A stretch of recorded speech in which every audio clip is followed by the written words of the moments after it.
hey there. This is our third time starting. This is our third take on starting the episode on the hey there's. We had some technical difficulties. So, hi, Kate. Hi, Bradley. How are you today? I'm good. Who are we? Kate and Bradley. Or the history buffoons. We are the history Let's go buffoons. with that one. Anyways, how are you today?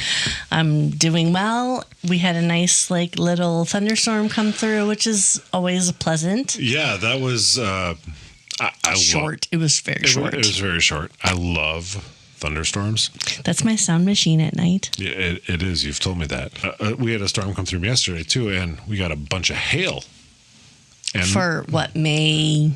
Mid-May? Mid-May. And the Ides of May. Wait. I think that's March. Well, that's Caesar. We're talking about us.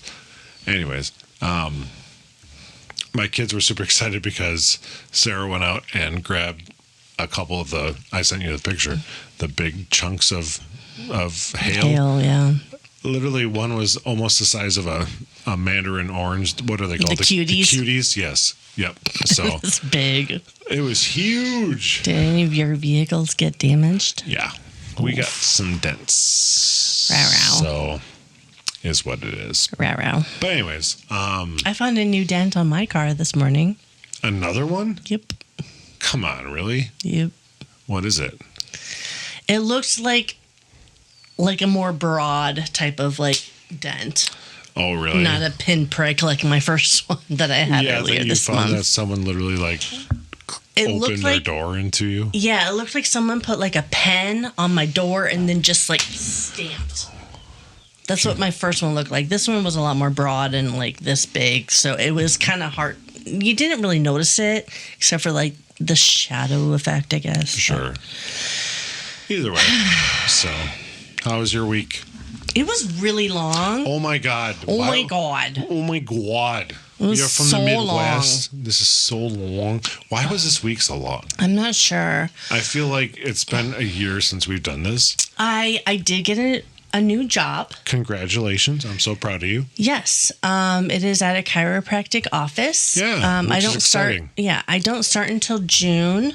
End of June. Yeah. Yeah. Because they're going on vacation and I'm going on vacation. So I'm transitioning out of the place that I'm currently working as an employee and moving to this chiropractic office as an employee as well. I'm excited for you because you get to kind of curate your own kind of system, if you will. Yeah, I get to create my own menu. Which is super cool. So I'm super proud of you and excited for you. So congratulations on the new endeavor. So I'm excited for you too. Yeah. So. Okay. Yes. Beer or story first? Beer. Okay, good. Because I still have to tell you something I've been waiting on. I know. That's why I was like, do you want to tell the story first, or because you've been waiting? So, a little context. We have had Toppling Goliath on our episodes before. Was that 2 weeks ago? We went to our favorite bar, the Brown Bear. Mm-hmm. Dano, one of our favorite bartenders, was working. Yes. Normally we both always order the Pseudo Sue from Toppling Goliath. Hey man, I just got this new one in from them. It's called, did you show the picture? The Summer Sue. It's a citrus ale. And he's like... And Sue the dinosaur is on it. Oh, yeah. Well, he's in Chicago. She is in Chicago. So he poured us each a sample of it. I'm like, that is fucking good. But we only had a sample. So I went and looked for podcast beers for today, and I came across a 6-pack. So we have full-blown 12-ounce cans. Okay, so this is from Toppling Goliath Brewing Company, and it is brewed in beautiful Decorah, Iowa. It literally says brewed in beautiful. Okay. They would do that. I'm a Nebraska fan, and we were always, against Iowa. But anyways, a refreshing citrus ale brimming with sweet tropical notes that are perfect for warm afternoons. Aromas of bright citrus bring a vibrant pop to this summertime ale. How was it? It's good. It could be colder. Always.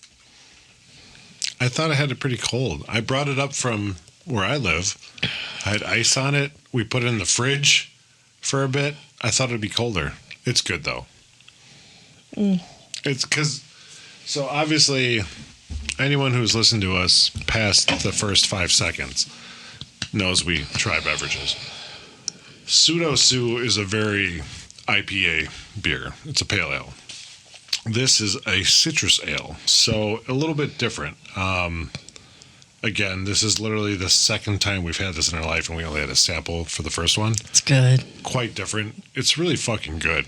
It's quite different from their normal, what we have, basically. So, thanks, Dano, for thanks, Dano, for the sample. And I saw this, and I'm like, well, we're gonna have that. So they have Toppling Goliath has the Pseudo Sue, and then they have King Sue, which is a hazy IPA. Mm-hmm. Yep. So this is Summer Sue. I think King Sue is a hazy double.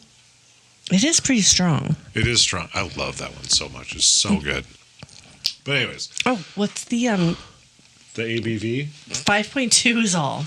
Oh, that's not bad. I guess I don't even remember what pseudo is. So either way. So you have a story, and I've been waiting to hear it all day. It's not a long story. It's quite funny. Okay. So as you know, I work pretty early in the morning. Yes. I get a phone call from the wife. I'm like, what's going on? What time of day? Early morning, I'm assuming. But like what time? This was like at 7:10 this morning. This morning. Okay. This morning. Okay. Hey, I'm like, what's up? Vesper wanted to call you. I'm like, oh, okay. Oh my God. Shut off your fucking alarm. I can't do it with my phone. It should be off. I hit fucking mute. Is it coming from the computer?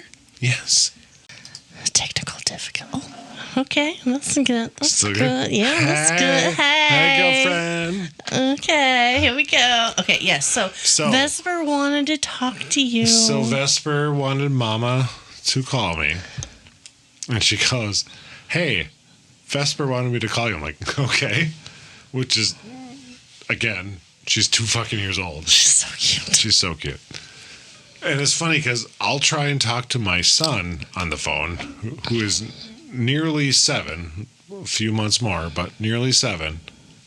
Barely can get any more than a meh out of him. Yeah, that sounded like a meh. You've heard him before, so you know. Mm-hmm. Vesper gets on the phone. Hi, Daddy.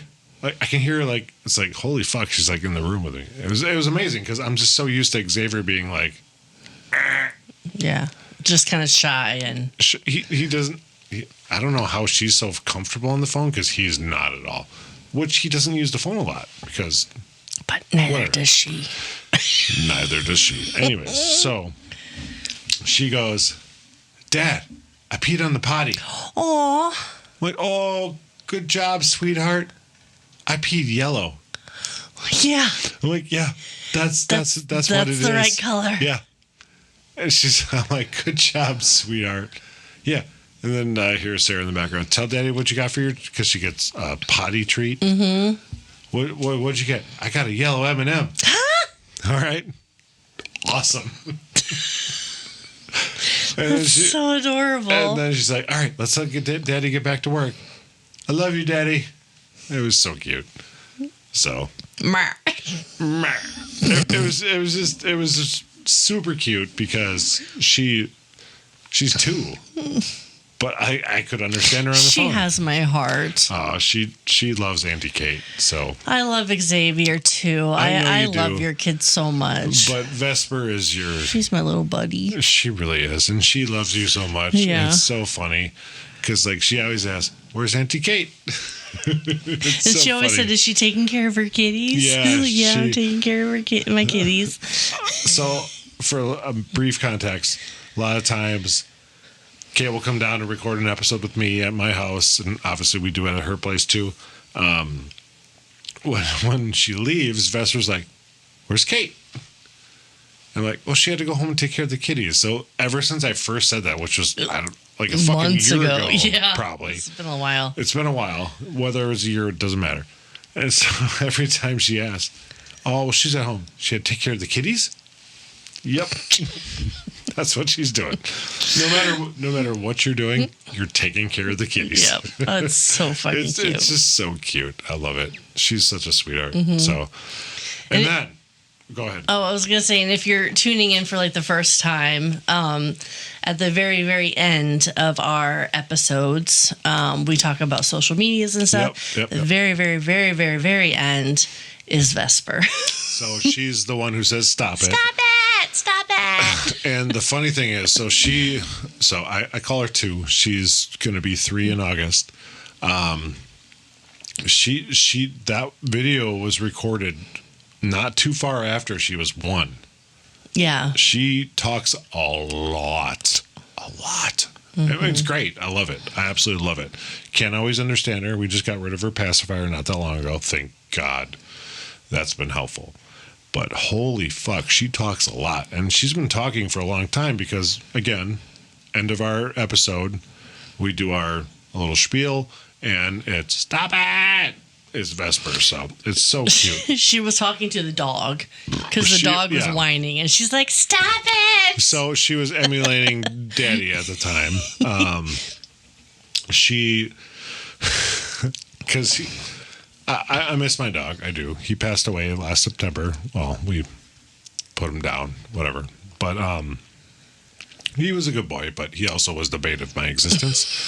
And she's like, well, Daddy doesn't like when he makes that noise. I'm going to tell him to stop too. And Sarah happened to get a video of it, and then I ripped the audio from it. So I'm like, and Kate's like, that'd be a great ending to it, to our podcast. I'm like, let's do it. So if you can hear what's going on right now, it's thundering outside. Yeah. Oh, but it was so nice. But I understand. He shut the window. From the window to the walls. To the sweat. We don't need to. All right, stop. So. Great story time. I love your kids. I know. And they miss you, and they say hello. And to Kate. Hello, and to Kate. Okay. So, I learned something. Oh, my fucking God. That came from the depths of hell. Holy shit. Are you okay? Do you need my assistance? That's a Super Troopers reference, and I say it to her all the time, and she's like, "You need my assistance." Forva? Anyways, so I learned something this week. Okay. I have to share with you. Please share.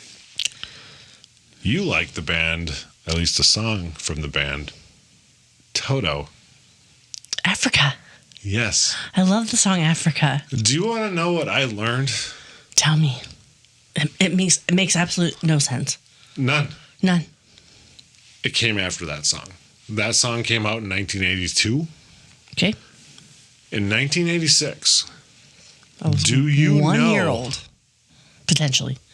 Potentially? I mean, I could have been a month old. Or a year old? Wait, I mean a year old. You said 86, not 85. I literally did. Yes. I don't math, people. Well, at all. That's why I'm here. He does all of our stats. Anywho. So. 86. You like the Wow. I mixed up words together. You like the song Africa. By Toto. Which came out in 1982. I was 3. You were -3. Do you know, again, not for that song, he came in 1986. Do you know who the singer's dad, when he joined the band in 1986, that singer's dad is? I only know of the song. I know nothing about the band. And that's fine. John fucking Williams. Huh? Do you not know who that is? Uh-huh. Yeah, he's a famous composer for a lot of movies. And name some movies. Okay, Jurassic Park, Star Wars. Jaws. Yep, Jaws. Some people say Yaws. Indiana Jones. Yes. Yes. Oh yeah, he's very famous. Multiple fucking. Oh yeah, he's God. He's so God. His son joined the band Toto in 1986. I never fucking knew that. Interesting, but So it was after Toto came out, or after Africa came out. There it is. It was after Africa came out.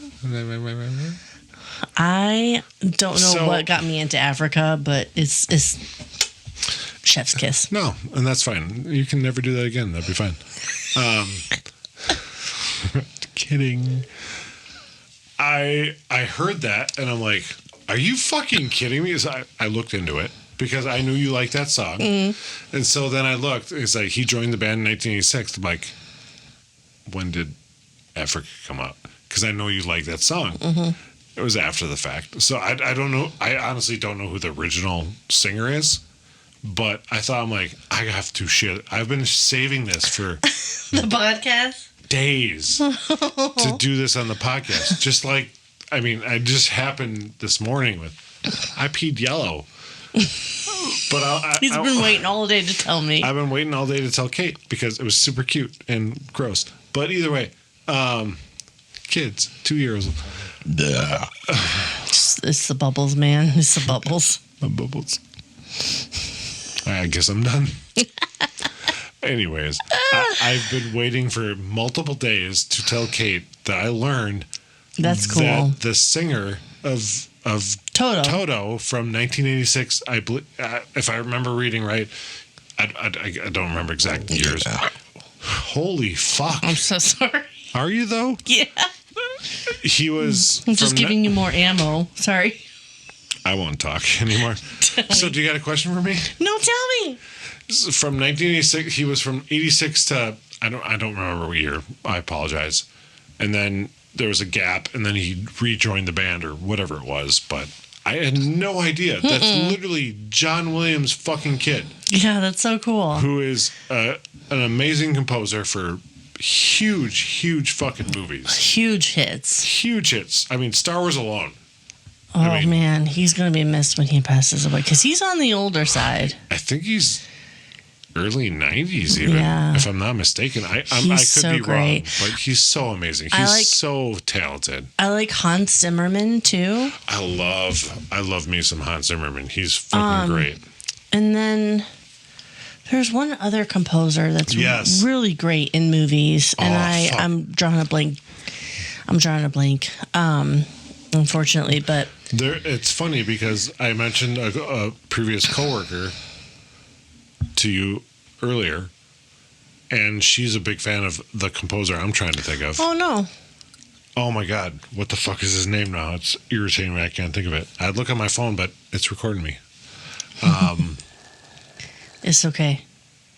Damn it! I can't think of it. Doesn't matter. Either way. There's a few there's a lot of good composers, but there's a couple that just stand out. And to me is John Williams because I grew up on Star Wars. Jurassic Park.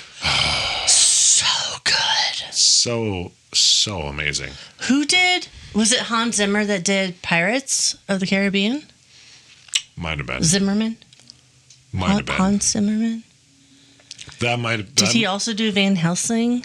I don't know where my telepahone is, but... Telepahone? It doesn't matter. Do you have a question for me? We're on a fucking tangent. No, because this was a long build-up. So we're just going to go into the story. I'm sorry. I really wanted to share those two things with you today. I love the story. So I'm just going to avoid the question, and we'll just get right into it. Let's do it. After... Cheers. Cheers to Summer Sue. Thanks, Dano. Oh, I should do a story on Sue.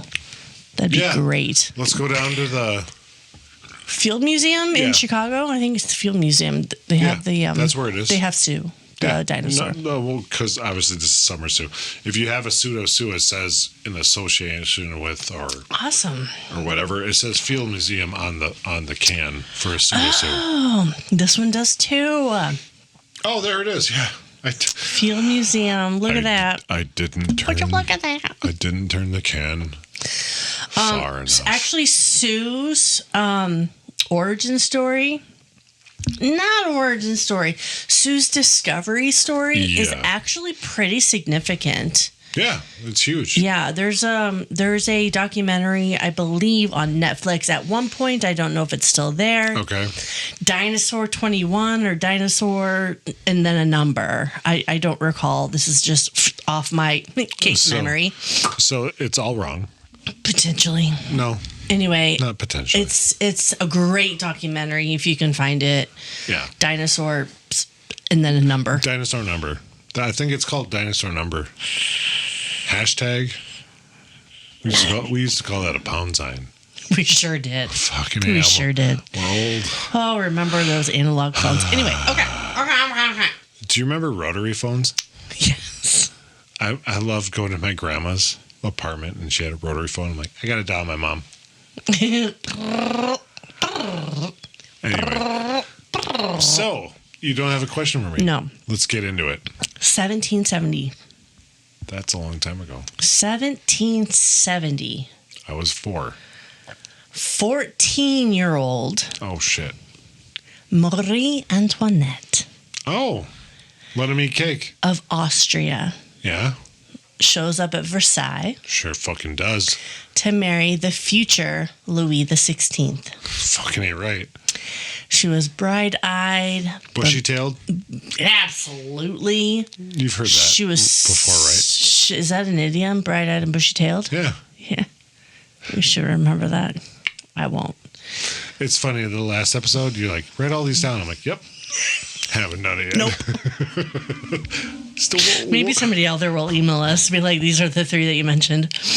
Okay. I think we had more than 3, but I'm like, working on it. But she was like, she was young, but she was super enthusiastic. Yeah. She was very bright. She liked cake. I'll get to that. Oh, okay, good. I will get to that. I will leave it be for now then. And the French public? I've already had a couple to drink today. I had a 2-hour nap. Yeah. I wasn't there for it, but apparently Nathan said I was snoring. I don't know. You were. I came over to record. Kate's napping. So that was fun. I'm just chatting with Nathan. What's up, dude? We're chatting about whatever. Is that snoring? Is Kate sleeping? I'm like, I think so. I thought I heard snoring. I'm like, yeah, you probably did. I love naps. Okay. Naps are your second favorite thing to sleeping. Naps are better than sleeping. Let's move on. The French public loved her. Yes, they did. Yes. Very much so. Yes. During a 1773 visit to Paris. So Okay. Versailles is about 20 miles away from Paris. Oh, so it's not that far. No. Okay. So, I guess I never realized it was that close. Same until this research. So Well, good for you. during a visit to Paris, she gushed to her mother through letters. She wrote a lot of letters to her mother. Okay.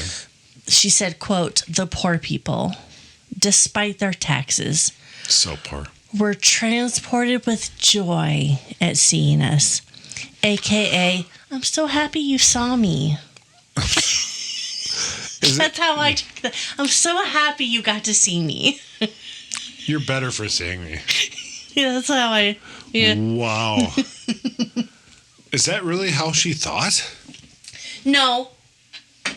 That's just how I interpreted that. The poor people, despite their taxes, were transported with joy at seeing us. Were they transported or transfixed? Transported. I like transfixed. Sure, yeah. We're gonna edit that in. I'm sorry. Okay, but the vibe shifted fairly quickly. Yeah, that's the thing with Marie Antoinette. That's a meat cake. So, Gets court into life was like high school. Oh, so shitty? It was full of fucking gossip. Yeah, because that's, like I said, shitty. And powdered wigs, just like my high school. That was my high school too. Oh my God. There was like powdered wigs everywhere, left and right. Everywhere. And there was like zero privacy. Marie Antoinette had like zero privacy for anything. I just thought you meant they didn't have doors in your bathroom, but all right. Every morning she didn't have privacy? She had to get dressed in front of a crowd. How many people? She said, quote, I put on my rouge, which is blush. I put on my rouge. Yes. And I washed my hands in front of the whole world. End quote. But that's not accurate. But, her world. One time she stood half naked and shivering while one of her handmaids, actually a couple handmaids, debated who had the right to hand her a sleeve. Did you get this from her Handmaid's Tale? No. All right. Sorry. I couldn't resist. Sorry. Another Summer Sue. But she wasn't even queen yet. And they were all like already arguing like, oh my God, who can like actually like give her a sleeve? How long was she in courtship, whatever you want to call it, with Louis? Was it a while or was it pretty brief? It was brief. Okay. It was very brief. I guess I never really knew, so I was just curious if that came across any of your stuff. It was pretty brief. Okay. Yes. Fair enough. So she missed Vienna, which is where she lived. I miss Vienna too. She had a pug. Really? Named Mops. Mops? Mm-hmm. That's so cute. I know. I want a pug name. I really don't. And the court that she was like walking into was really hostile. Why? Well. So wait, she was from where? Austria, Vienna, Austria. Okay. And she married into the French. The French, yes. Yeah, well, that tracks. Yeah. I mean, because like alliances and shit. Keep doing that. People will know.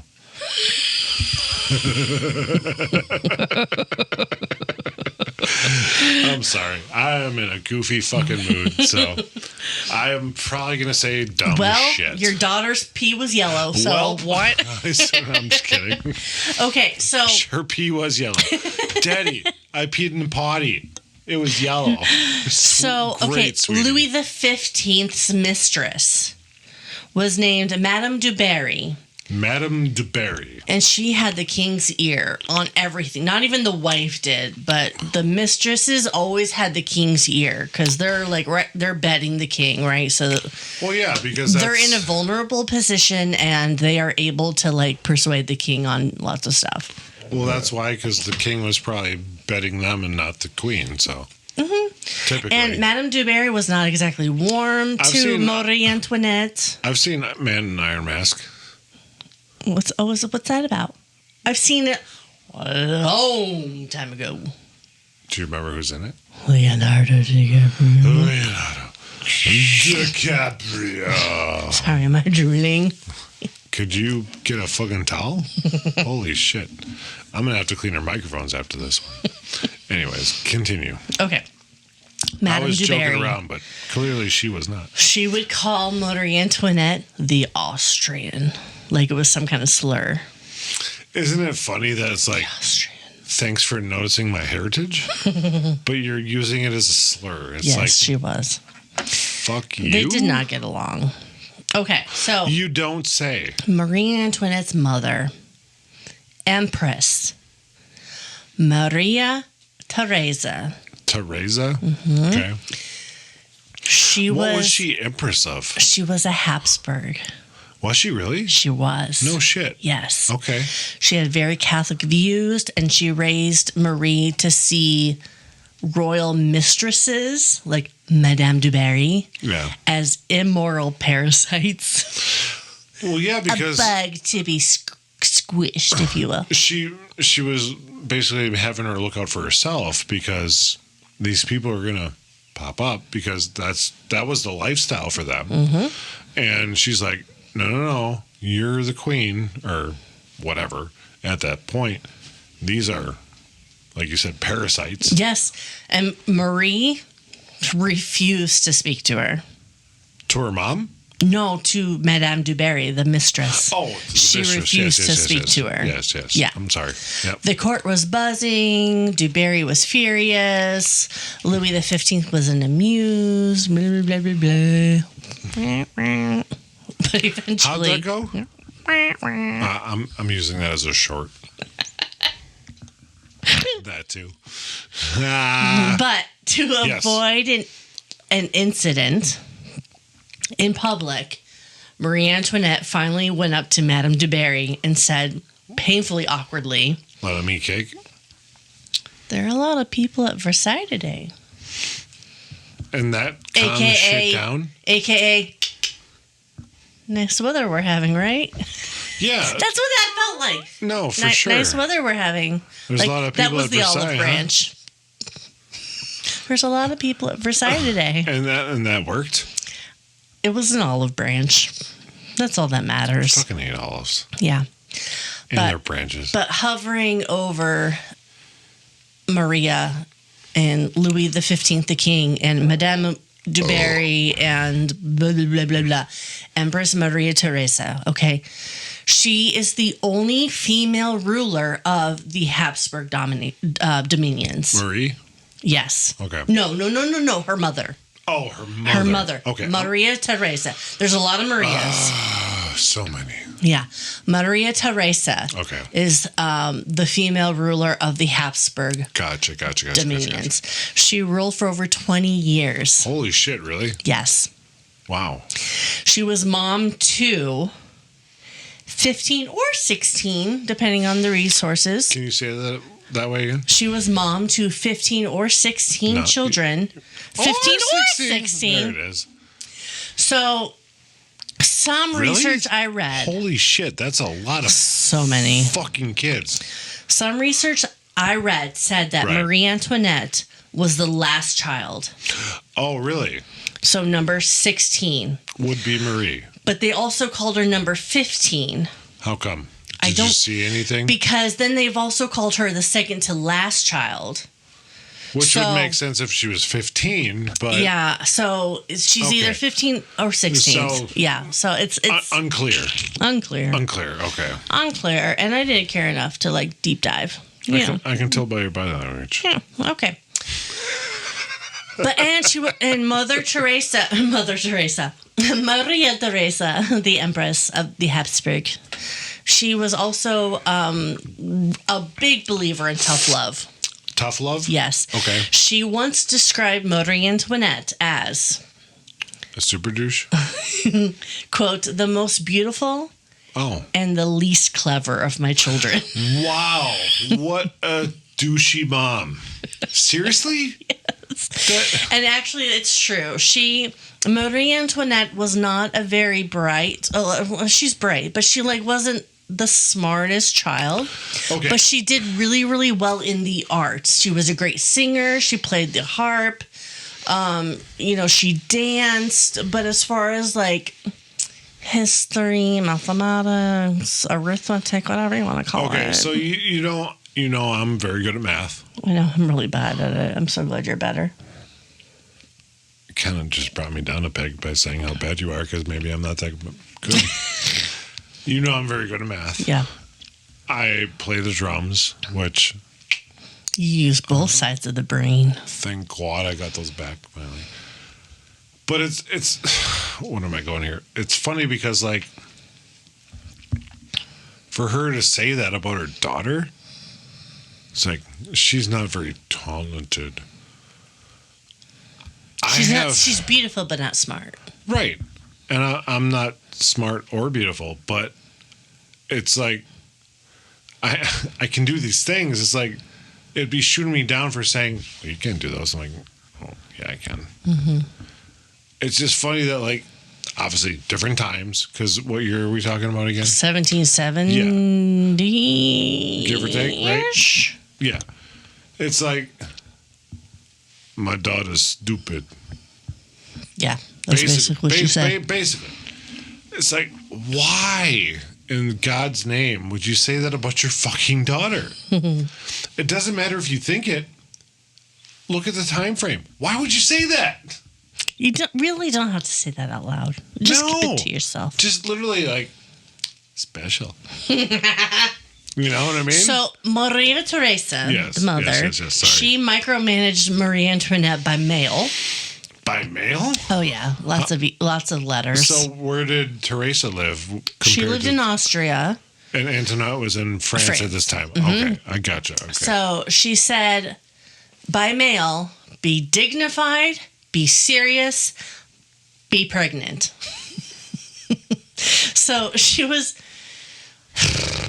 after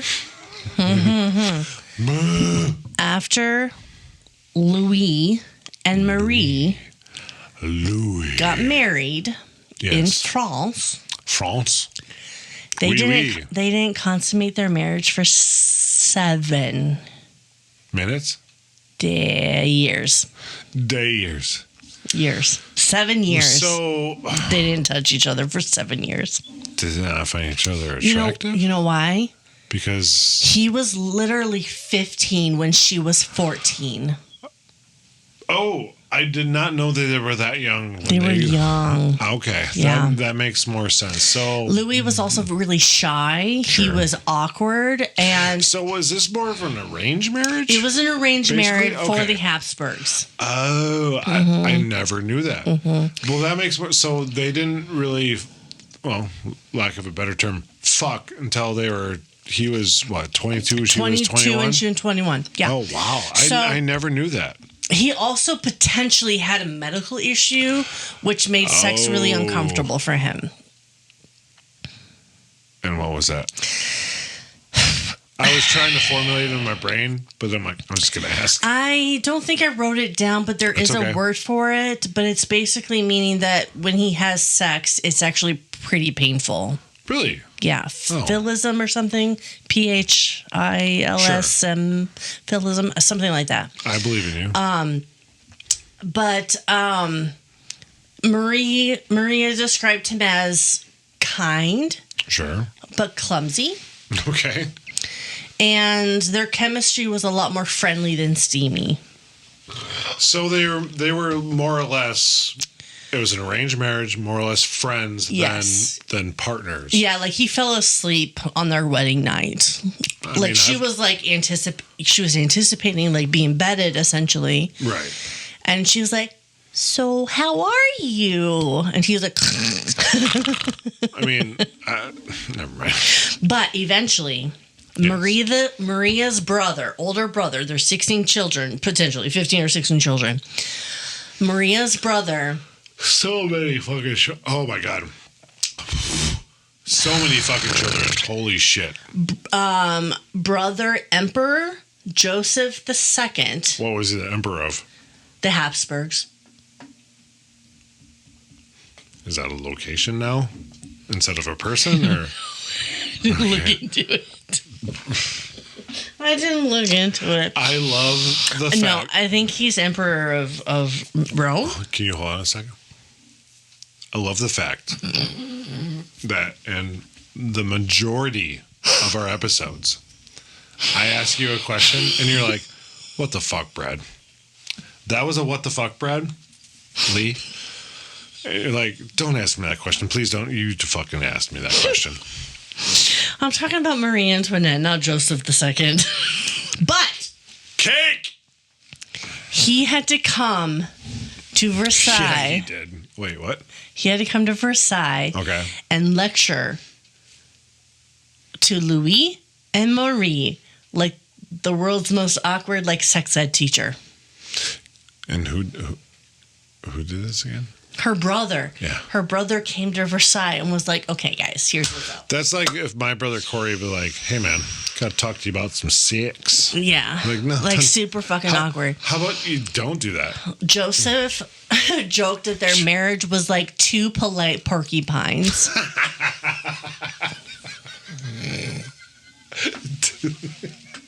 That is fucking fantastic. Sorry, I don't know why I find that so funny, but that is fucking amazing. 2 polite porcupines. Oh my god, that's fantastic! Thank you for that one. Jesus Christ. Okay, oh my god. After right, 7 years.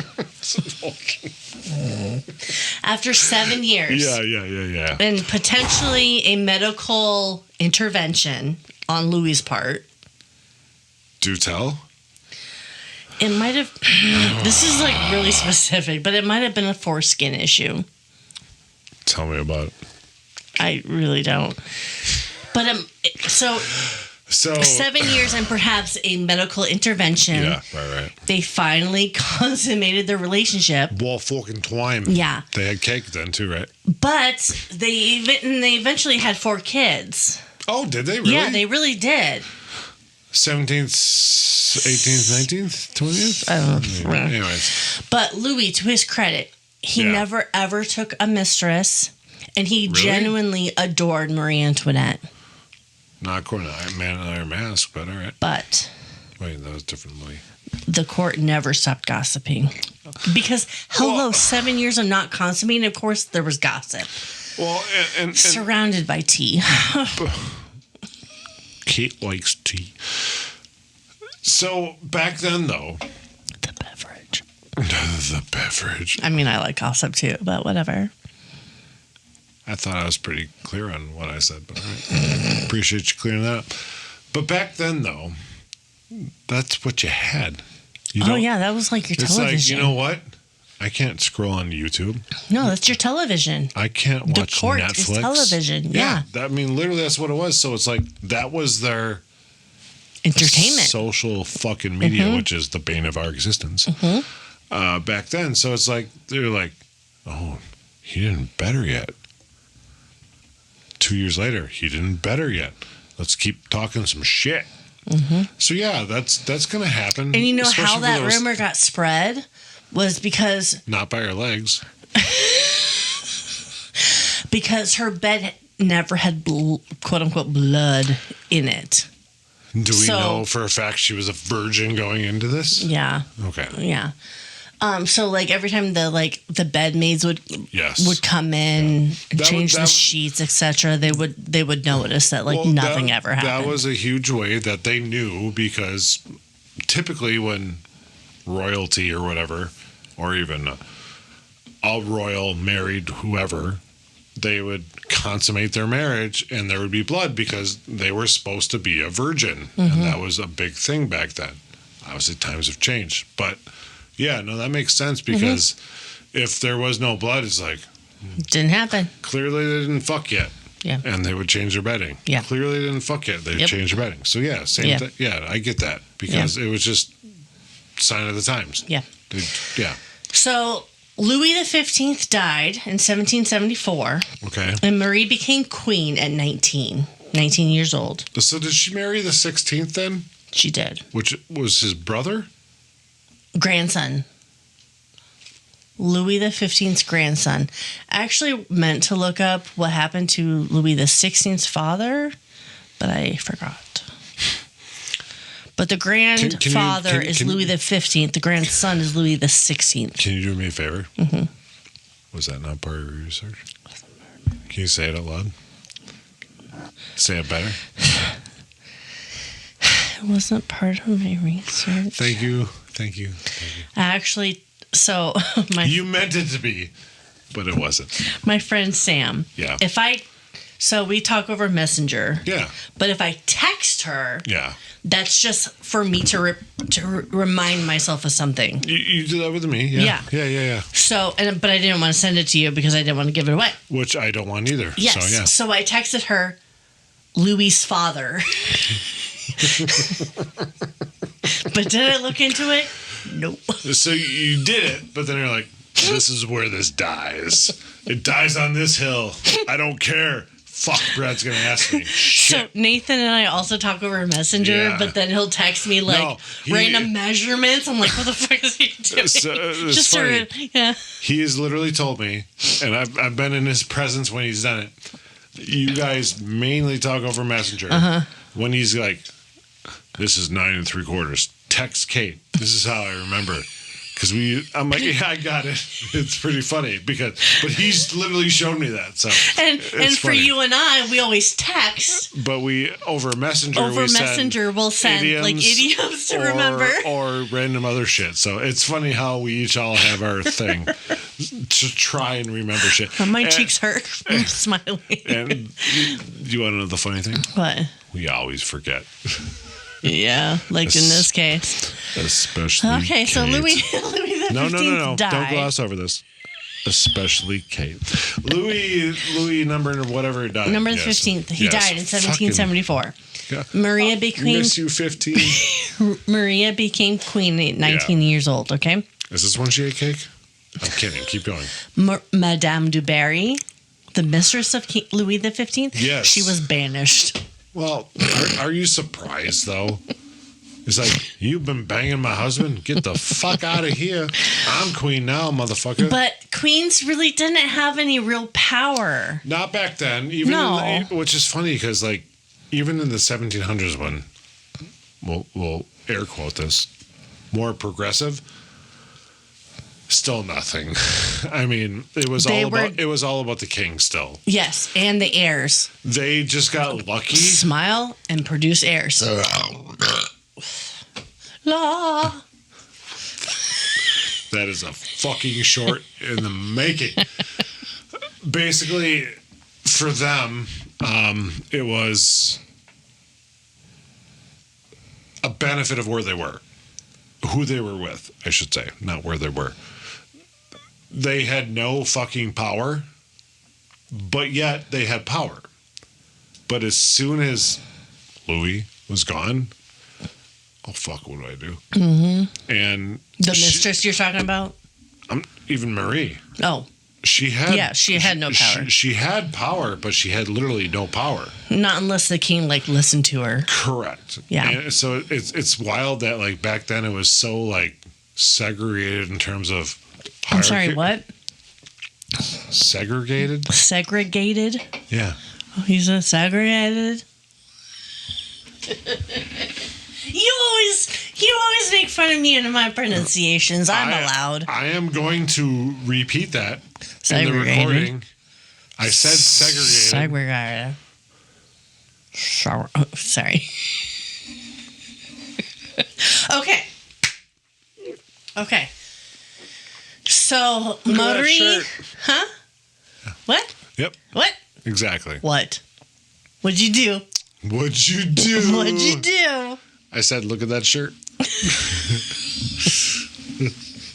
What? Exactly. What Kate is saying is irrelevant. Rude. Do you want me to continue? Gasp. Yes, because I would like to learn more about Marie fucking her grandson or whatever That's not... Whatever. That wasn't... No. I was joking, but anyway. I'm glad I got you there for that. Okay, so Marie Antoinette was all about fashion.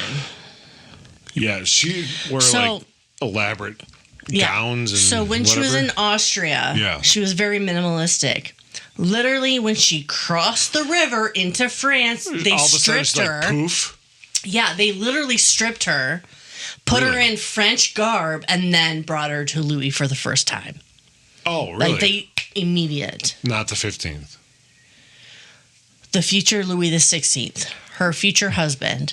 Which was her second husband after 15. No, she didn't. Marie Antoinette only had one husband. His name was Louis XVI. Louis XV was his grandfather. Louis XV had a mistress named Madame du Barry. And he died. Yeah, that's right. And now Louis XVI, the kid... I was just making sure you were there. I like fucking with Kate. If you never understood our podcast, I like to make sure she understands what she's talking about. So, with the help of fashion consultant, sewer, designer, what have you. Oh, I thought you meant the name was sewer, but okay. Rose Bertin. Rose what? Rose Bertin. Bertin. She was the fashion person for Marie Antoinette. Really? She had a name in her own right because of Marie. Her name is Rose Breton. Yeah. Yeah. Literally a name in her own right. And Leonard. What's Leonard? Leonard. Is it kind of like a lanyard? He is the Michelangelo of wigs. Powdered? Mm-hmm. How much fucking baby powder do you have? I'm just kidding. Between Rose Breton, the fashion consultant, and Leonard, the Michelangelo of wigs, she turned herself into like a fucking walking Pinterest board. Hold on. Besides you, who called him the Michelangelo of wigs? Was that all you? Yeah. Yeah. I had to know. Yeah, that was me. Oh my God. Michelangelo. Okay. Wigs. So Marie Antoinette had hairdos up to 3 feet tall. That sounds more like a hair don't. Now, am I wrong? Okay, we need to move on. Am I wrong? At one point... Seriously, no. We need to take a breather here and be like, no. At one point, she literally had a ship on her hair. Do you know who played her in a movie? Yes, I do. Okay. It's a movie called Marie Antoinette, and it's from Kirsten Dunst. It's not from. She played her. Anyway. So... Why was that so like, why am I talking because I about haven't this? seen it yet, so I don't know how, like, real it is. I haven't seen it either. That wasn't my question. But thank you for that delicious entertainment. Fashion was Marie Antoinette's escape. Yes, she absolutely adored that. Yes. So it was her way to express her identity. Yes. Yep. Because literally she couldn't do anything else. Well, she wasn't very talented. It also backfired. Oh dear, how so? Okay. So people were obsessed with how much she spent. She was a bit of a spender? She didn't exactly wear the same dress twice. Oh, really? Mm-hmm. I mean, even I do, and I don't wear dresses, so. But there were plenty of royals who spent like this. But Maria was a foreigner. Gasp. Austrian born. Yes. So she got the blame. Isn't that funny? Because, like, there's been plenty of royalty. I mean, they married different legions, locales, other words that I can't come up with it because I've had beers that are... Can you stop making that face? That are like... They did that on purpose. Like, but yet, you're a foreigner. Yeah. Fuck. Yeah, they got together for alliances. Yeah. And they're still like, no, you're a foreigner. To strengthen their... position, their ties. Basically, yeah. But yet, oh my God, I can't believe she did that. Mm-hmm. She's a foreigner. It's like, you did this all the time. It's better than fucking your brother because they did that too. Mm-hmm. I'm not saying Marie did, but I'm just saying that's happened. Game of Thrones. Oh, shit. So, anywho. On the grounds of Versailles. Back to Versailles. I love Versailles. They built a little tiny, not really tiny, a very large playhouse, if you will, for her, like a dollhouse? Yeah. Some place where she could go and actually like just be herself out of the public eye. Was she feeble-minded? It was a house. It was a house on Versailles, but it was like a place that she could just go to. Chill. She could wear muslin dresses and not be like ousted. Ousted? Yeah. Was she feeble-minded? No. Okay. No, but she wasn't like the super smartest, but that's fine. Neither am I. But why does what you just said make it seem like she short bus, all that? I mean, I don't understand. No. So it would be like me in my house having an escape room where my But you do have one. Wait, what? Where my craft area is. Okay. That would be my escape. Sure. Oh, She had a separate house. So this was basically just her like, I want to do this. Yes. Oh. This was a place that she could go. I'm sorry. I and misunderstood. she could invite the people that was closest to her that she trusted. And she could just be herself. Okay. And she would wear. I'm sorry. Sorry to interrupt. Yeah. I'm not saying you explained it wrong. I interpreted it wrong. It's just so like, what is happening here? That's on me. That's right. I apologize. But she wore a lot of muslin dresses out there. But can you explain what muslin is? It's a very like linen type fabric. That's what I thought. It wasn't like satin or silk that was really queenly. Yeah. It was very homely, almost kind of fabric. Like peasant-ish. Yes, exactly. Okay. It was so comfortable though. Well, and that was the place where she could wear those things and not be like in the public eye. No, that makes sense. Sure. So, but some of the public who knew about this thought that she was mocking the poor people by wearing them. Oh, so they took it the wrong way. Yeah. That's and that was really just her like being herself. That was her being comfortable. Yeah. Yeah, like you like to wear PJs all the time because you sleep all the time. Yeah. I mean, I'm not wrong. No. There it is. That was fucking amazing. That's going in the burp track. So she had a painting made, a painting commissioned. Okay. And it was of her in a muslin dress. Oh. And the public lost their minds. Like they thought it was so beautiful? No, they thought it was so insulting because they thought that she was mocking them. Isn't that funny? Because like they didn't know better. They assumed, but it wasn't. That was her comfort spot. Yeah. Does this painting still exist? Not to your knowledge. Copies, yes. Sure. Original, I don't know. No, that's fine.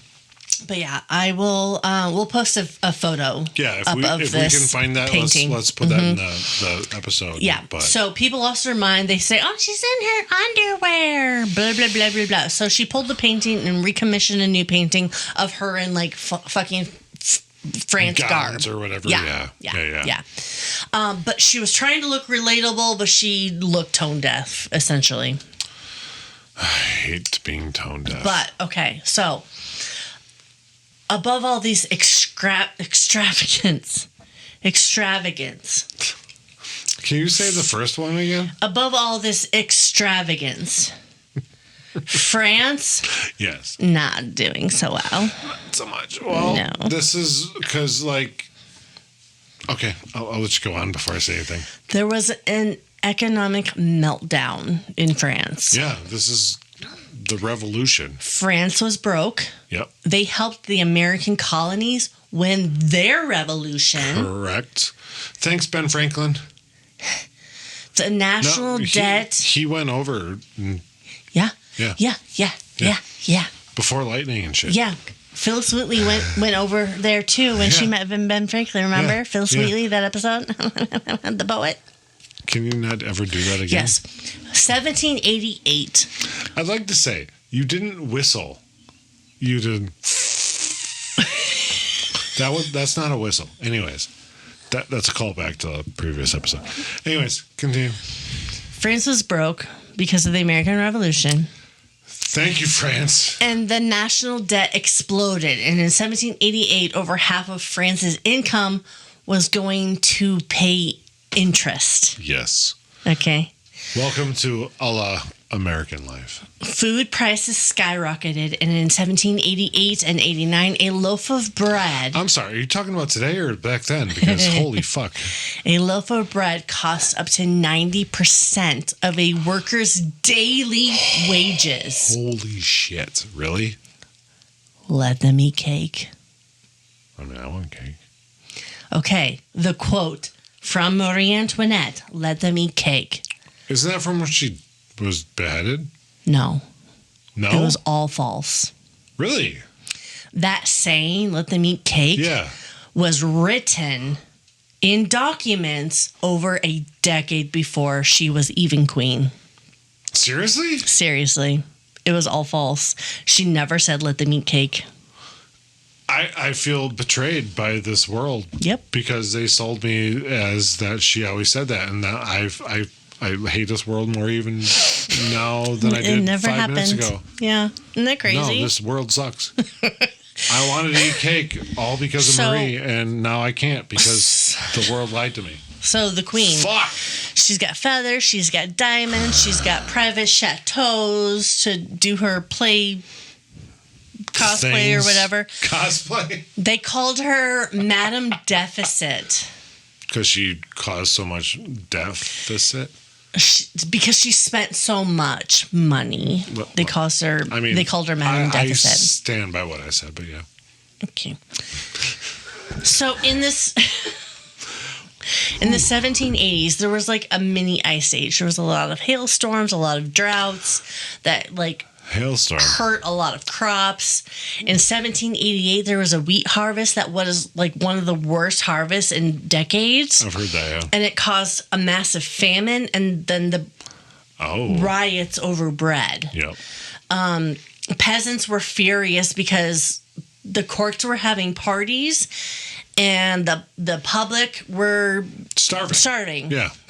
Yeah. I mean, that's very, yeah. Yep. Yeah. Yep. So there's also unfair taxes in a rigged system. Okay. Oh, yeah. We have 3 estates in France. Okay. The first estate is the clergy. Yes. Always number one back in those times. Yes. The second estate was the nobility. Yep. Okay. Both paid little or no taxes.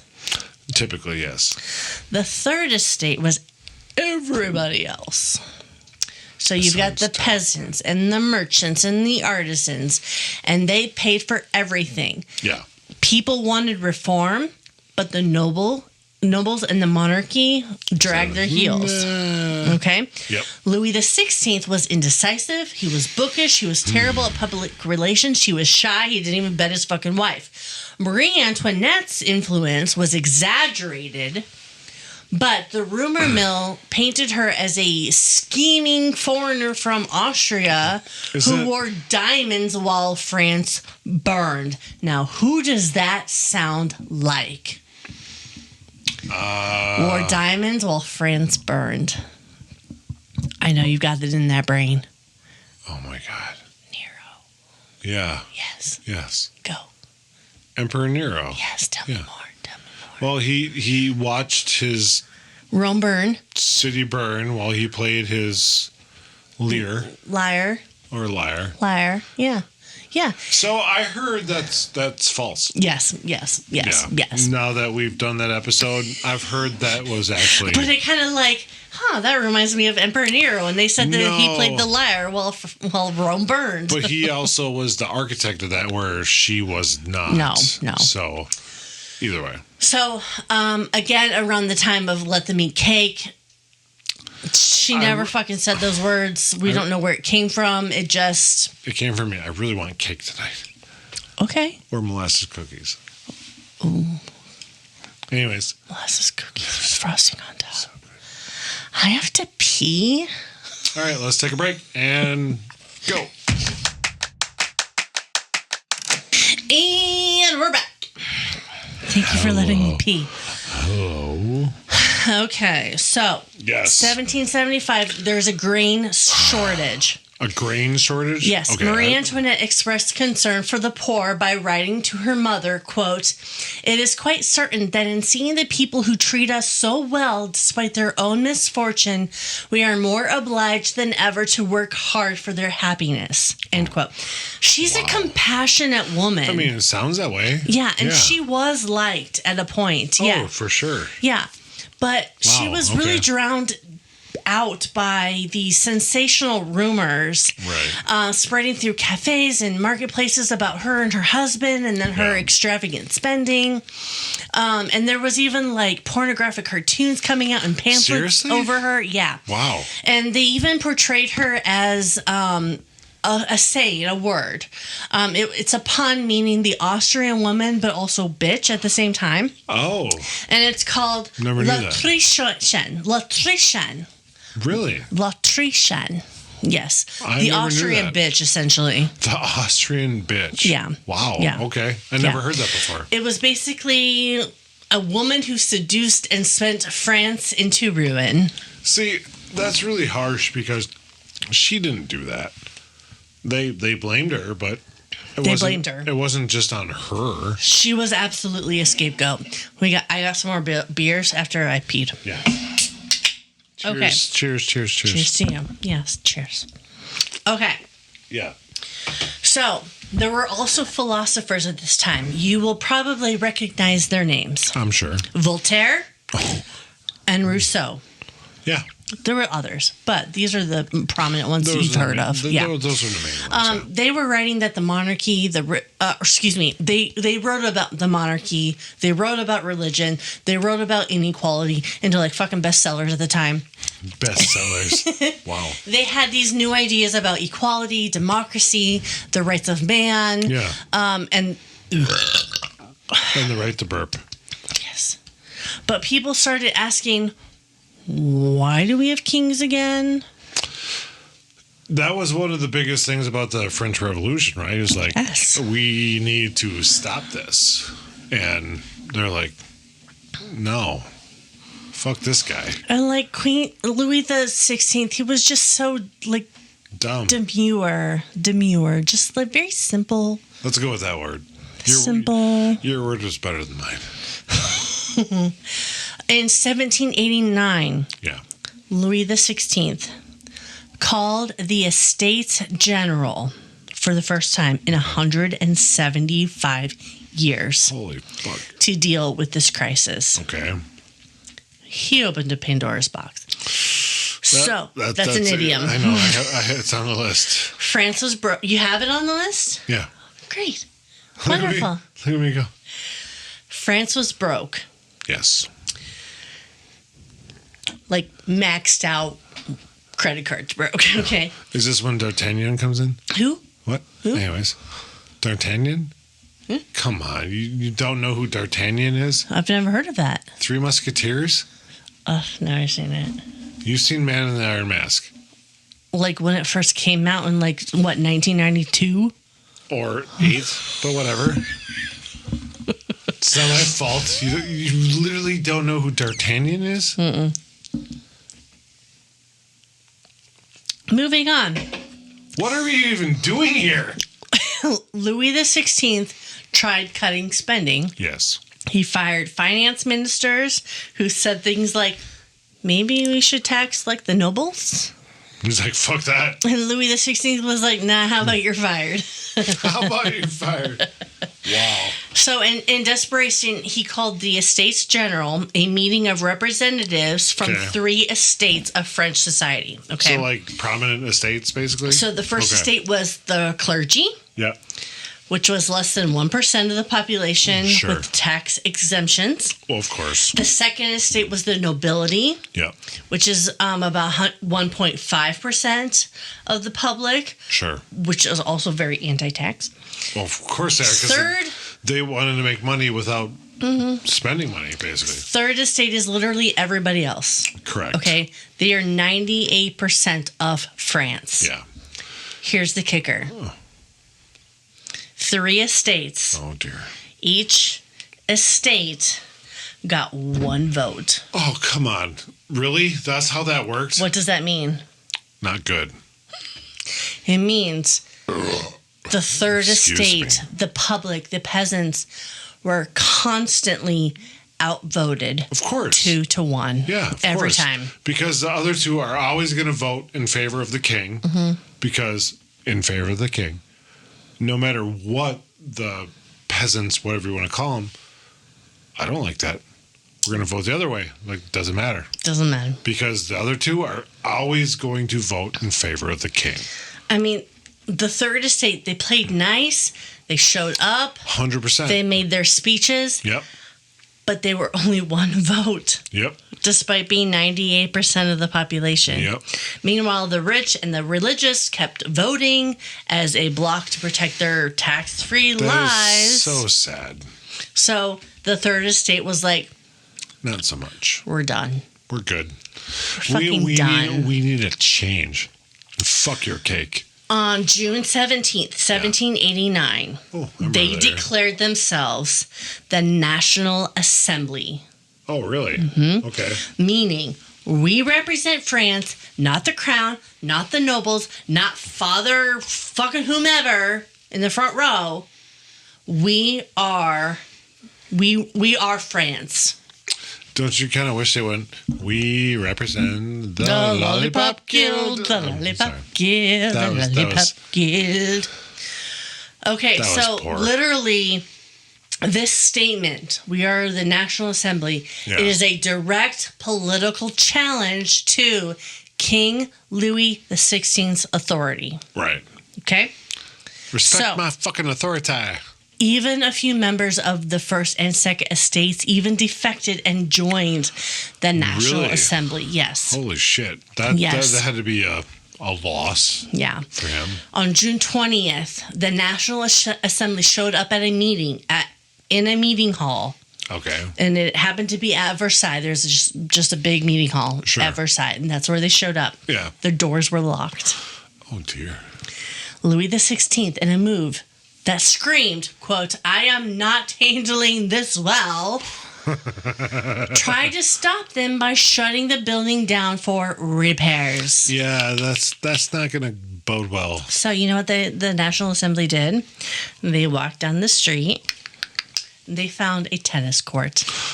And played tennis? No, that's where they had their meeting. Oh. They called it the tennis court or the tennis court. Can you say it without laughing? Tennis court oath. They swore not to disband until they had written a new constitution for France. Okay. You can lock the doors, but you can't stop this revolution. It was like one of the first moments of this French Revolution. Right. Okay. It was more or less a catalyst for what was to come, kind of thing. King Louis lost control. Lost his shit. People smelled weakness, and when rulers look weak, I didn't know you could smell in a breadless weakness. country, guillotines. Guillotines? Guillotines. So how do you properly say it? Is it guillotine? Because I've heard both. I've heard both. So I don't know if it's guillotine or guillotine. Yeah, I've heard both. Maybe it's between American and French. French? French! I feel like that's... Do you want some French for your fries? French! That was fucking amazing. I'm going to write that down. I'm going to try and move along from that. French! French! So, geez, I can't even focus anymore. Shall I move on? I want to say what I was going to say, but I'm at a loss for French. Yeah, move along. If I remember, I'll fucking say it. Okay, Good so Lord. The people of France. French. They stormed the Bastille. Yes. Do you know of this? Yeah, I do. Oh, wonderful. Yes. So it happened on July 14th, 1789. Yes. The Bastille was a medieval fortress in Paris. Correct. Mostly used for storing weapons. And at that time, 7 prisoners. Yes. Who were the 7 prisoners? I don't know, but one of them thought he was Julius Caesar. Wait, what? Yeah, he thought it was Julius Caesar. What kind of fucking LSD did he take? Yeah. But the real reason that it was stormed was it was a symbol. Do you think? Yes, Bradley. Like, no, you're just Tom. No, you're not Julie. You're just Tom. Wait, what? Okay, so they stormed the Bastille because, one, it was a symbol, but 2, they had gunpowder. Oh, dear. I feel like the gunpowder plot is like coming out. I wasn't going to say it, but I'm glad you did. 900 Parisians surrounded the Bastille. Those are people from Paris. Scared that the king would crack down on the National Assembly. Okay. So after hours of tension outside the Bastille, the situation popped off like an overcooked souffle. Suddenly... Okay. these Parisians are like craftsmen, laborers, artisans, merchants, even a few soldiers who have gone rogue. Oh, they have fortune. They demanded the governor. The governor. Yeah. Bernard René de Lunier. Hand over the gunpowder stored inside the Bastille. Gotcha. He stalled, negotiated, lied a little bit. Oh. People are not impressed.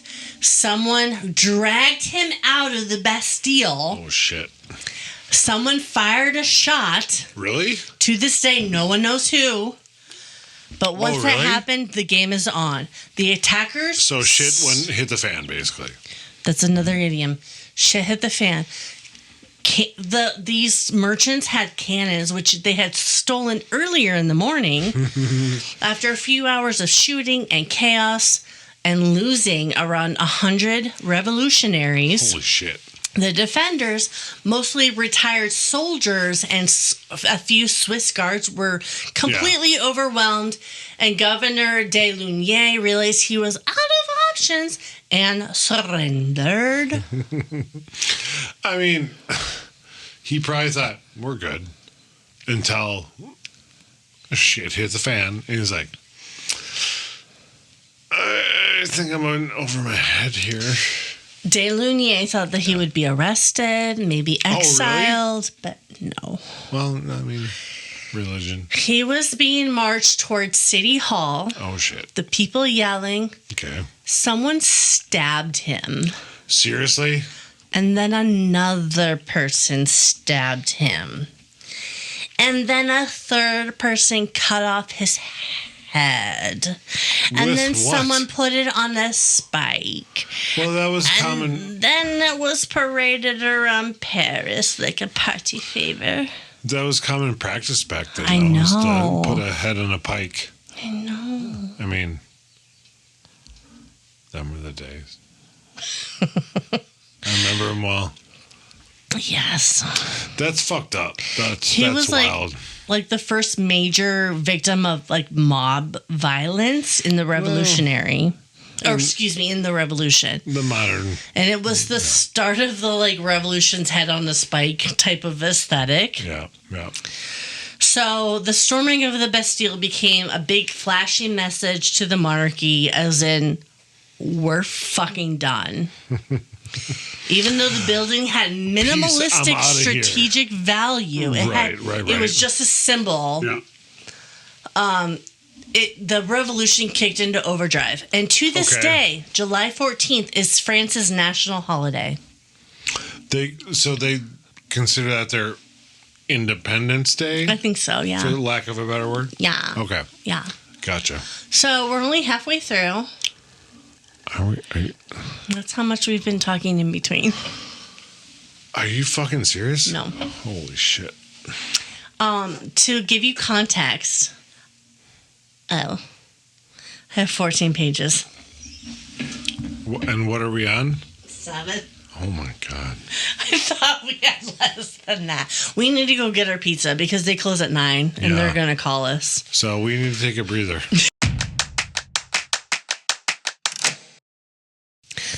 To this day, yes, July 14th is France's national holiday. So my parents always used to go to Bastille Days in Milwaukee. Oh. Have you ever been? No. I did not know of such a thing. I want to say they've taken me in the past. I don't recall though. I'm almost positive I've gone with them, but it's been a long time. I don't recall it. French based, obviously.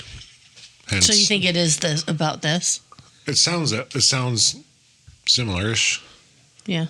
But I always remember my mom and dad always like going to Bastille Days, which is French. So, anyways, sorry.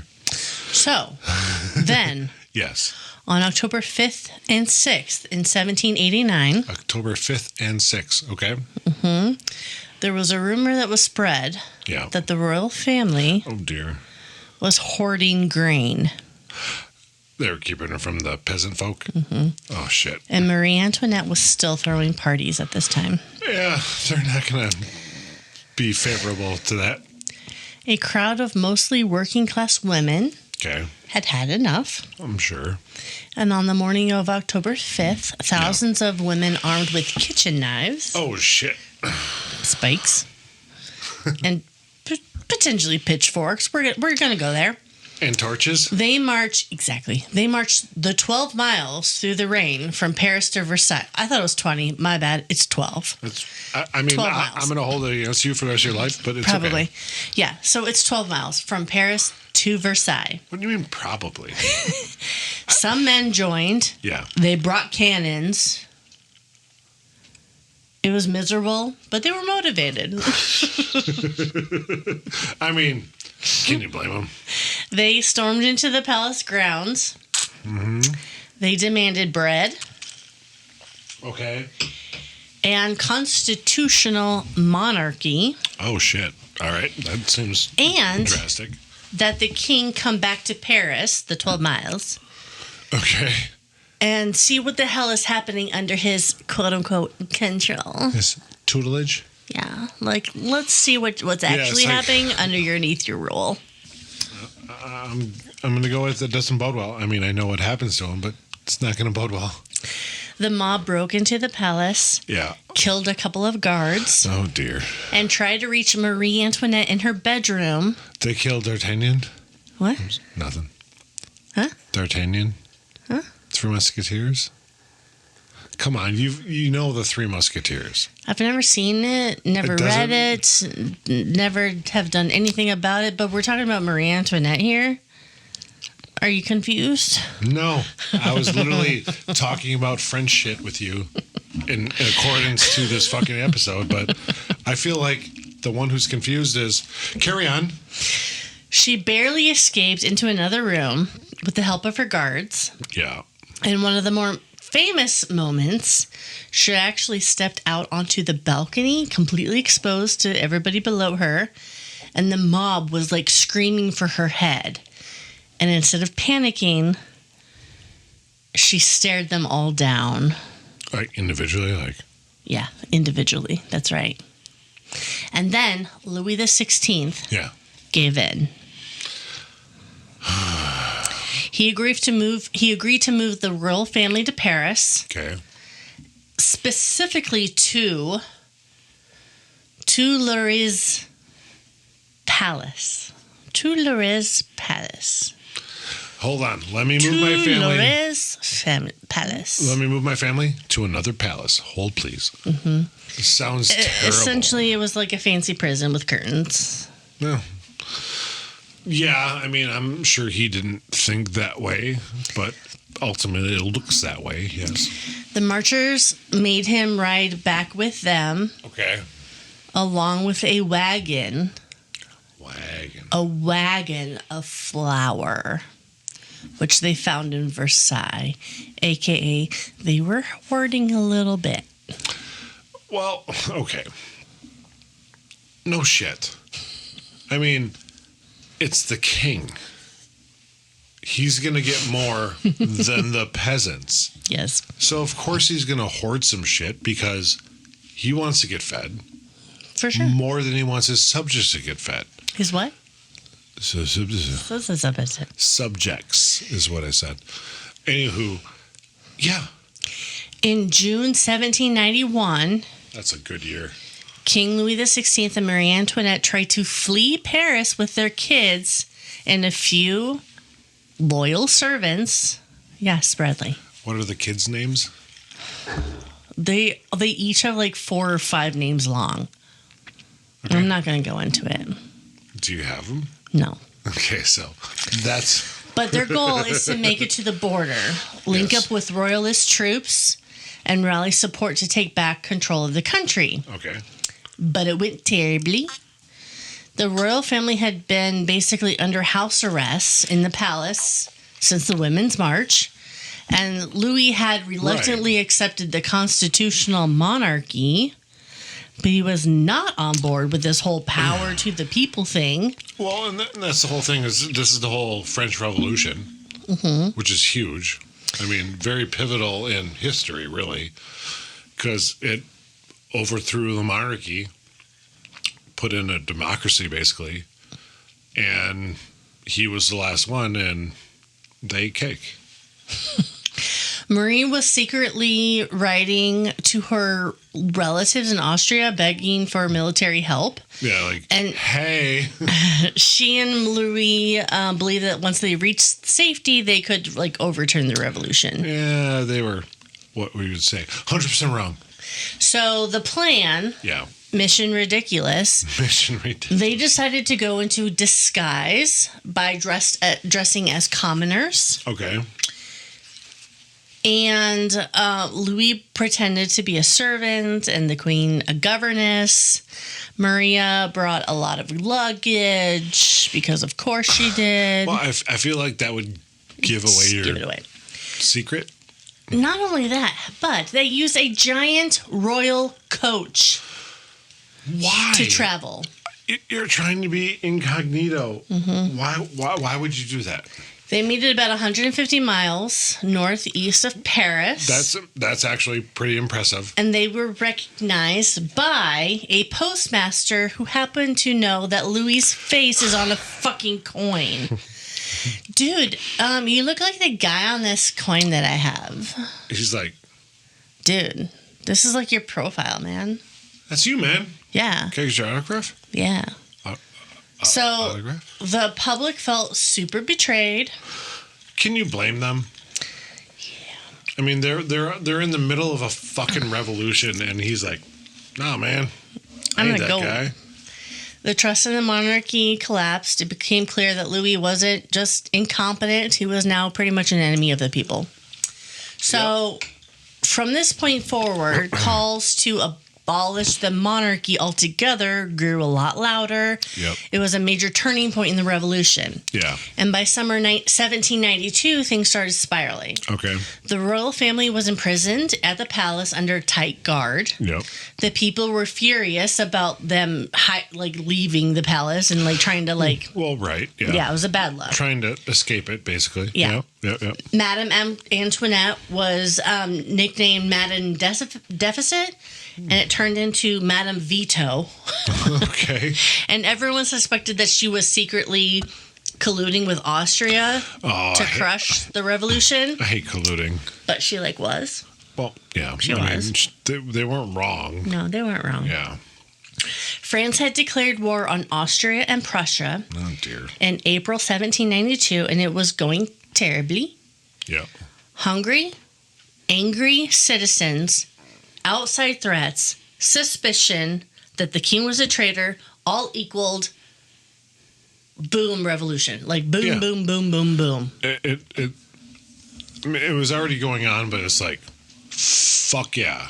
It was like kaboom. Yeah, this is, we are doing this shit. Yes. Yeah, because they were sick of it. Yes. On August 10th. Yeah. 20,000 Holy shit. revolutionaries, including the National Guard and radical Parisians, stormed the palace. Okay. This Toulouse, whatever palace. And Louis had fled again. Yeah. This time to a nearby legislative assembly, thinking they'd protect him. Not so much. But the Swiss guards, who were loyal to the king, were slaughtered. Bodies everywhere, heads on spikes. It was the Bastille 2.0, but bloodier. Oh, boy. Okay. Louis and his family were formally arrested and taken to the Temple prison. Oh, shit. On August 13th, he was stripped of his title. So no more Louis the 13th. Yeah. Okay. 5th, 16th? 16th. Sorry, what did I say? 13th. Really? Yeah. Damn, I suck. The Legislative Assembly was dissolved and replaced by the National Convention. Okay. On August 21st, the convention declared, quote, "There is no longer a monarchy in France." Isn't that wild that these people got together and you know what? No. Yeah. No. We're now. I mean, they basically went to democracy, right? Yeah, they're like, this is no longer a thing. Yeah, king. Silly. What was that? I can't recreate it. I wish you wouldn't make me. Anyway, but no, it's like it's mind-boggling. It's like, no, we don't agree with this. You are no longer in power, and they've been in power for thousands of years. Kings have been in power thousands of years there. Between England, France, all in between, whatever, they're like, nope, we don't recognize your power here anymore. And it's like, I was king today, tomorrow, not so much. And it's like, holy fuck. So after the monarchy was abolished, in August 1792, Louis went from Your Majesty to Louis Capet or Capet. Yeah. So basically, you're just Joe Schmo. Capet. Yeah. He was put on trial in December 1792 by the National Convention, charged with treason. See, so why? Or. Okay, sorry. Conspiring with foreign powers. Okay. True-ish. Ish. Fleeing the country. Very true. Yeah. And undermining the revolution at every turn. It's like, do you blame him, though? He wasn't undermining the revolution. He was trying to stop it because he was king. Yes. And the revolution was to stop him from being king. Yes. So he wasn't really undermining. He was trying to fucking just, nope. Yeah. Nope. Okay, but this part's interesting. So focus. I mean, all of it is, but... Listen.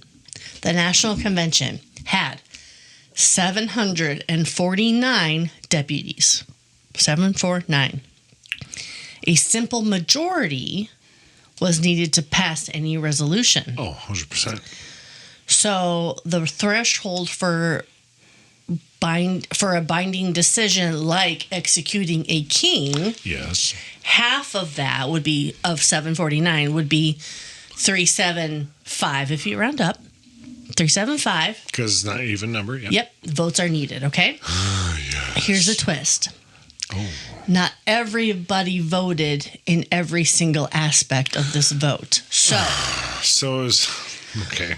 By the time of the final execution vote, only 721 deputies casted valid votes. Out of the 749. Yep. So 721. Yeah. Half of 721 is 361 majority. Rounded, 360 what? You're rounded up. 361. 361 is the majority. Yes. Each deputy had to stand up and speak their vote aloud.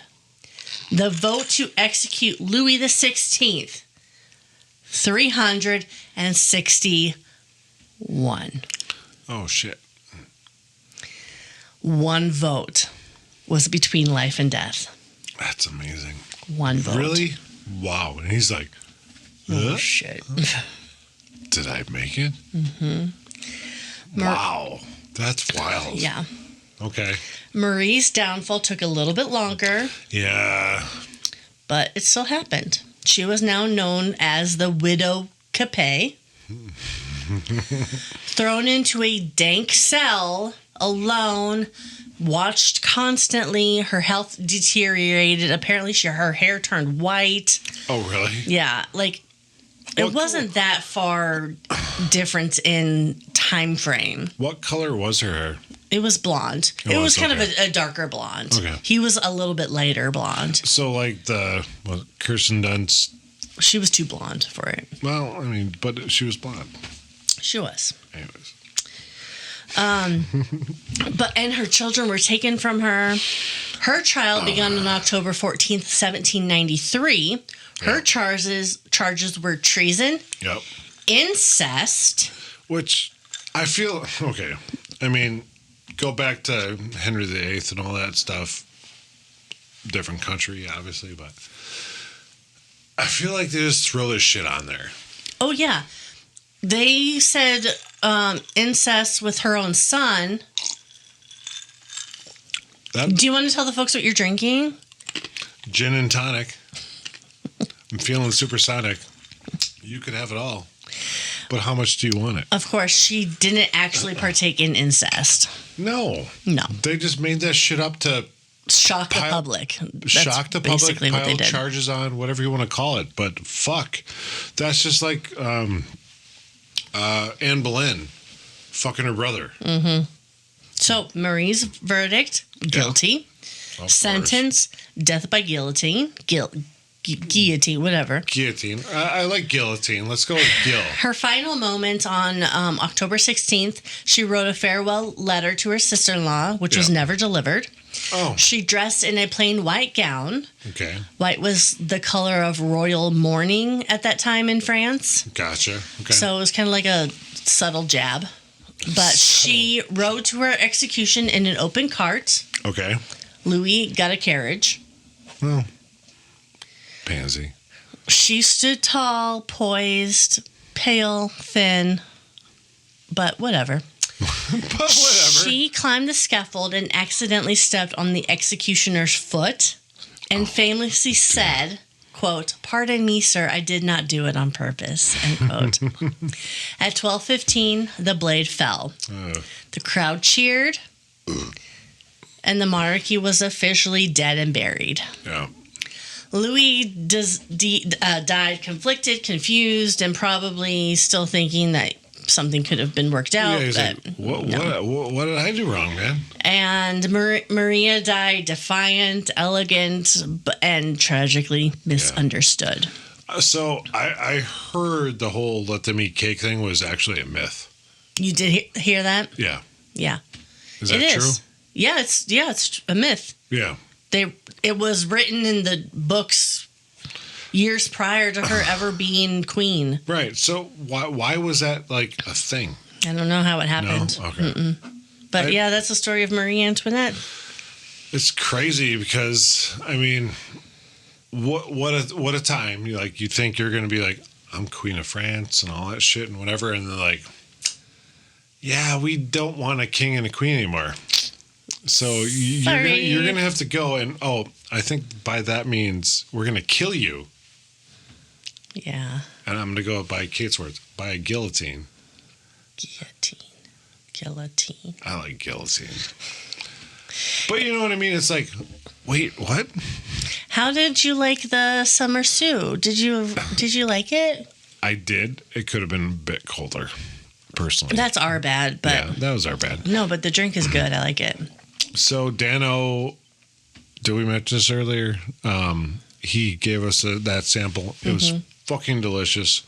So I was looking for a podcast beer for us for today, and I'm like, ooh, we tried it, but we haven't had it per se. Yeah. So I got us that, and yes, I'm currently drinking a cocktail, but whatever. Sorry, pseudo. It's delicious. I like it. Yeah. I like it. It's quite different from just regular pseudo sue, obviously, but no, it was good. What did you think of it? I liked it a lot. Yeah. Good. Yeah. Well, I suppose. All right, buffoons. That's it for today's episode. Buckle up because we've got another historical adventure waiting for you next time. Feeling hungry for more buffoonery? Or maybe you have a burning question or a wild historical theory for us to explore? Hit us up on social media. We're History Buffoons Podcast on YouTube, X, Instagram, and Facebook. You can also email us at historybuffoonspodcast@gmail.com. We are Bradley and Kate. Music by Corey Akers. Follow us wherever you get your podcasts and turn those notifications on to stay in the loop. Until next time, stay curious and don't forget to rate and review us. Remember, the buffoonery never stops.